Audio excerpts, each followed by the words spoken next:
ನೋಡ್ರ ಇಷ್ಟರ ಮಟ್ಟಿಗೆ ಜಾತಿ ವ್ಯವಸ್ಥೆ ತುಂಬಿಕೊಂಡೈತಿ ನಮ್ಮ ಭಾಗದಲ್ಲಿ.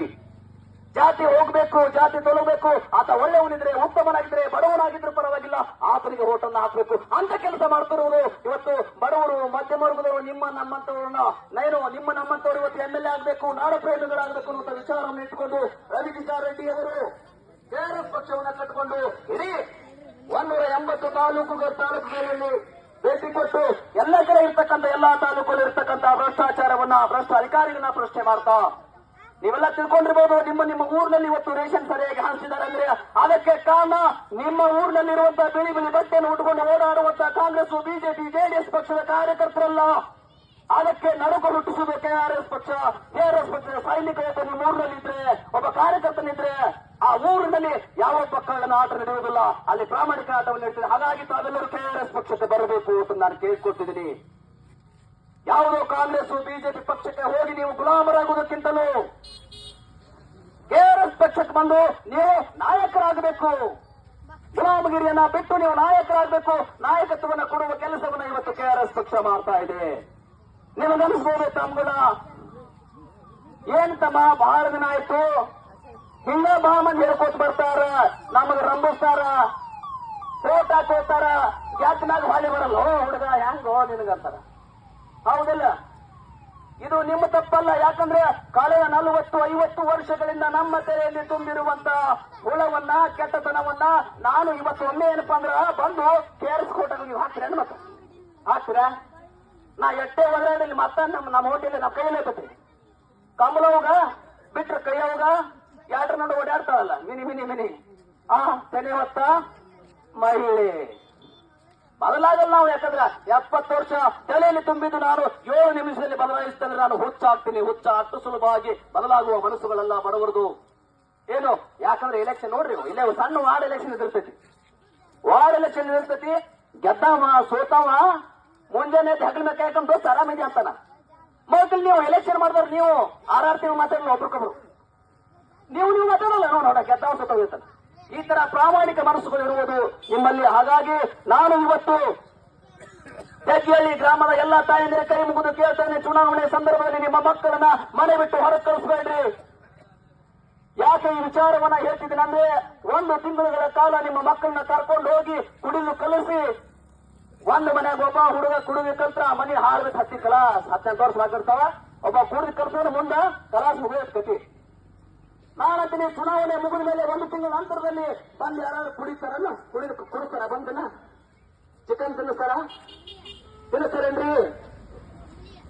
ಹಾಗಾಗಿ ಬಂಧುಗಳೇ, ನಾನು ಹೇಳ್ತಾ ಇರೋದು ನಿಮ್ಮ ಮಕ್ಕಳನ್ನ ದಯವಿಟ್ಟು ಏನು ಚುನಾವಣೆ ಸಂದರ್ಭದಲ್ಲಿ ಏನು ಈ ಕಳ್ಳರು ಕದಿಮೂರು ಅವ್ರಿಗೆ ಪಕ್ಷಕ್ಕೆ ಪ್ರಚಾರಕ್ಕೆ ಕಳಿಸ್ಬೇಡ್ರಪ್ಪ, ದಯವಿಟ್ಟು ಕಳಿಸ್ಬೇಡ್ರಿ. ನಿಮ್ಗನ್ಸ್ಬೋದು ನೀವೆಲ್ಲ ಬಂದಿರಲ್ರಿ, ನಿಮ್ಗೆ ಎಷ್ಟು ಪಗಾರ ಐತಿ? ನಾನು ಬಿಜಾಪುರದಿಂದ ಬಂದಿನ್ರಿ, ಅಲ್ಲಿಂದ ನಾನು ಒಂದು 5,000 10,000 ಕೊಟ್ಟು ಬಿರಿಯಾನಿ ತಿನ್ಸಿಲ್ಲ, ಮಧ್ಯಾಹ್ನ ತಿನ್ಸುದು ಅನ್ನ. ನನ್ನ ತಾಯಿನೂ ಸದ್ಯಕ್ಕೆ ಮಂದಿ ಹೊಲಕ್ಕೆ ದುಡ್ಯಾಕೆ ಹೋಗ್ತಾಳ್ರಿ 200 ರೂಪಾಯಿ. ನಮ್ಮ ಅಪ್ಪನೂ ದುಡುತ್ತಂತ ನನಗೆ ಹೆಮ್ಮೆ ಐತಿ. ನನ್ನ ತಾಯಿ ಮತ್ತೊಬ್ಬರ ತಲೆ ಹೊಡೆಯೋದಿಲ್ಲ, ಪ್ರಾಮಾಣಿಕ ದುಡ್ಡು ತಿಂತಾಳ. ನಿಮ್ಮ ತಾಯಿನೂ ಸಹ ದುಡ್ಡು ತಿಂತಾಳ.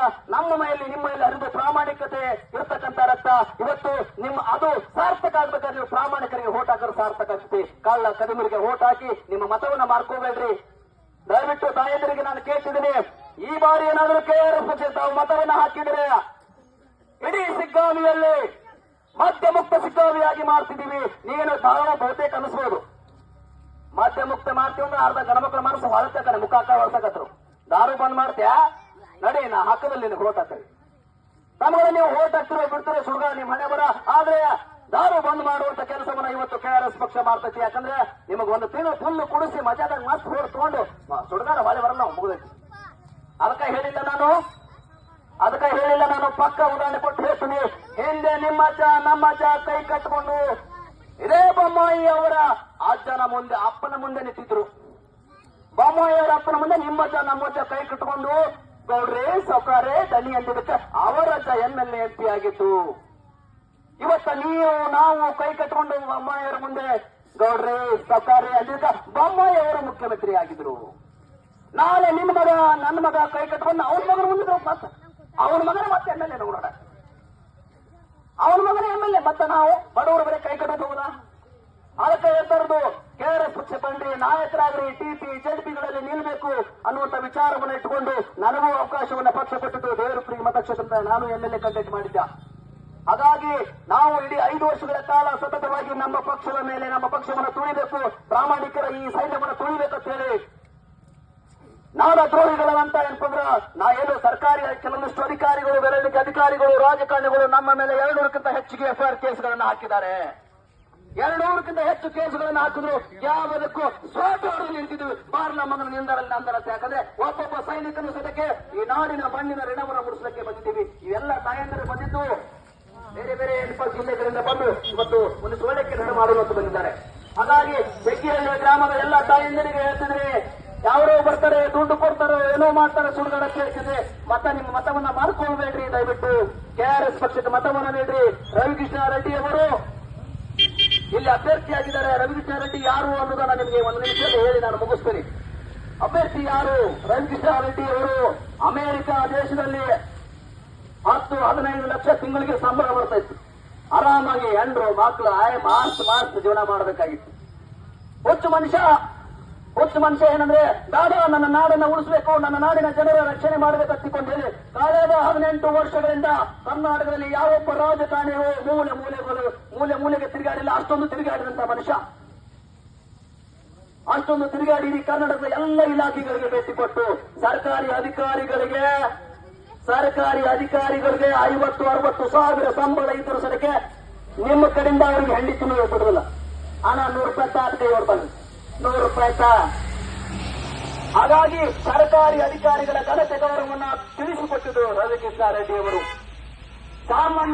ನಿಮ್ಮಂತ ಸಾಮಾನ್ಯ ಜನರ ಸದಕ್ಕೆ ರಾಜಕಾರಣದಲ್ಲಿ ಬರುವಂತಹ ವಿಚಾರವನ್ನು ತಿಳಿಸಿಕೊಟ್ಟು ರವಿಕೃಷ್ಣ ರೆಡ್ಡಿ ಅವರು 200ಕ್ಕಿಂತ ಹೆಚ್ಚುವರಿ ಏನಪ್ಪ ಅಂದ್ರೆ ತಹಸೀಲ್ದಾರ್ ಆಫೀಸ್ಗಳಿಗೆ ಭೇಟಿಯನ್ನು ಕೊಟ್ಟು ಇವತ್ತು ನಾಡಿನ ಉದ್ದಗಲಕ್ಕೂ ಒಂದು ಸೈನ್ಯ ಪಡೆಯನ್ನು ಕಟ್ಟಿ ನಾಡನ್ನು ಉಳಿಸುವ ಕೆಲಸವನ್ನು ರವಿಕೃಷ್ಣ ರೆಡ್ಡಿ ಅವರು ಮಾಡಿದ್ದಾರೆ. ಅಂತವ ಪುಣ್ಯಾತ್ಮ ಸಂತ ಶಿಶುನಾಳರು ಹುಟ್ಟಿದ ನಾಡಿನಲ್ಲಿ ಬಂದು ನಿಂತಿದ್ದಾರೆ. ಅಂತವ ಅಭ್ಯರ್ಥಿಯನ್ನ ನೀವು ಉಳಿಸ್ಕೋತಿರೋ ಬಿಡ್ತಿರೋ ನಿಮಗೆ ಬಿಟ್ಟು ವಿಚಾರ ಇಲ್ಲ ತಮ್ಮ. ನಾನು ಏನು ಮಾಡಕ್ ಬರೋದಿಲ್ಲ. ನಮ್ಮದು ಹಿಂದಿನಿಂದ ಮೊದಲಿಂದ ಬಂದಿದ್ದೀವಿ. ನಾವು ಕೈ ಬಿಟ್ಟರು ಅಳಿಗಾಡುದಿಲ್ಲ, ಹೂ ಬಿಟ್ಟು ಅಳಿಗಾಡುದಿಲ್ಲ ಅಂದ್ರೆ ನಾವೇನು ಮಾಡಕ್ ಬರೋದಿಲ್ಲ. ನಾನು ಹೇಳುವ ವಿಚಾರಗಳು ಹೇಳಲ್ಲ, ಹೇಳ್ತಾರೆ ನೋಡ್ರಿ. ಅದ ಹುಡುಗಿ ನುಂಗುವಾಗ ಅಡಿಗೆ ಕೈ ಅನಿಸ್ತೈತೆ. ಹುಡುಗಿ ನುಂಗಾಗ ಅಡಿಗೆ ಕೈ ಅನಿಸ್ತೈತಿ. ನುಂಗಿದ ಮೇಲೆ ನಿಮ್ ಜ್ವರ ಹೋಗಿಸ್ತೈತಿ. ನಾವು ಹೇಳೋ ಮಾತು ನಿಮ್ಗೆ ತ್ರಾಸ ಕೊಡ್ತೈತಿ. ತ್ರಾಸ ಯಾರಿಗೆ ಅಂದ್ರ ಕಾಂಗ್ರೆಸ್ ಓಡಾಡೋನ್ ತ್ರಾಸ ಕೊಡ್ತೈತಿ, ಬಿಜೆಪಿ ಓಡಾಡೋನ್ ತ್ರಾಸ ಕೊಡ್ತೈತಿ. ನನ್ನೊಂದು 2 ಓಟ್ ಕಷ್ಟಲ್ಲಿ ಮಾತೈತಿ. ಜೆಡಿಎಸ್ ನ ಓಡಾಡೋನ್ ತ್ರಾಸ ಕೊಡ್ತೈತಿ. ಪರವಾಗಿಲ್ಲ, ಗುಣಿಗೆ ನುಂಗುವಾಗ ಕೈ ಅನುಸರು ದೇಹಕ್ಕೆ ಅದು ನಿಮ್ಮ ರೋಗನ್ನ ಹೋಗಿಸ್ತೈತಿ. ಹಾಗಾಗಿ ನಾನು ಹೇಳುವ ಮಾತುಗಳು, ಕೆಆರ್ಎಸ್ ಪಕ್ಷದವರು ಹೇಳುವಂತ ಮಾತುಗಳು ಸತ್ಯವಾಗಿದವ, ಬಡವರ ಪರವಾಗಿದವ. ದಯವಿಟ್ಟು ತಾವೆಲ್ಲರೂ ಏನು ಕೆಆರ್ಎಸ್ ಪಕ್ಷಕ್ಕೆ ಮತವನ್ನ ಕೊಡ್ರಿ. ರವಿಕೃಷ್ಣ ರೆಡ್ಡಿ ಅಂತ ಒಬ್ಬ ವ್ಯಕ್ತಿ ವಿಧಾನಸಭೆಯಲ್ಲಿದ್ರೆ ಇವತ್ತು ಹೇಳಿದ್ನಲ್ಲ, ಕಾಂಗ್ರೆಸ್, ಜೆಡಿಎಸ್, ಬಿಜೆಪಿ ಪಕ್ಷಗಳು ಬೇರೆ ಅಲ್ಲವರು. ಒಂದೇ ಹಾವ 3 ತಲಿ, ಹಾವು ಒಂದೇ 3 ತಲಿ, 3 ಮಂದಿ ಅಂತಂದವರು. ಕ್ಯಾಮ್ರಾದ ಮುಂದ, ಮೈಕ್ ಮುಂದ, ಮೀಡಿಯಾದ ಮುಂದ, ಟಿವಿ ಮುಂದ ಒದ್ದಾಡ ಚಂದಿನ ಹೋಗಿ ಒಟ್ಟು ಒತ್ತಡೆ ಕೊಟ್ಟು ಮಸ್ತ್ ಊಟ ಮಾಡಿ ಅವ್ರವ್ರ ಮನೆಗೆ ಅವ್ರು ಹೋಗ್ತಾರೆ. ನಾವಿಲ್ಲಿ ಜಗಡ್ತೀವಿ ಊರಾಗ ಅಂತಮ್ರಂಗಿರ್ತೀವಿ. ಚಂದ ಊರಾಗ ಅಂತಮ್ರಂಗಿರ್ತೀವಿ. ನಾನು ಕಾಂಗ್ರೆಸ್ ಅಲ್ಲೇ ಬಿಜೆಪಿ, ಕಾಂಗ್ರೆಸ್, ಬಿಜೆಪಿ, ಜೆಡಿಎಸ್ ಪಕ್ಷದ ದೊಡ್ಡ ಮಟ್ಟದ ಎಲ್ಲ ಏನಪ್ಪಾ ಅಂದ್ರೆ ಅದರಲ್ಲ ಅವರು. ಕುಮಾರಣ್ಣ ಇಲ್ಲ, ಯಡಿಯೂರಪ್ಪಣ್ಣ ಇಲ್ಲ, ಸಿದ್ದಣ್ಣ ಇಲ್ಲ.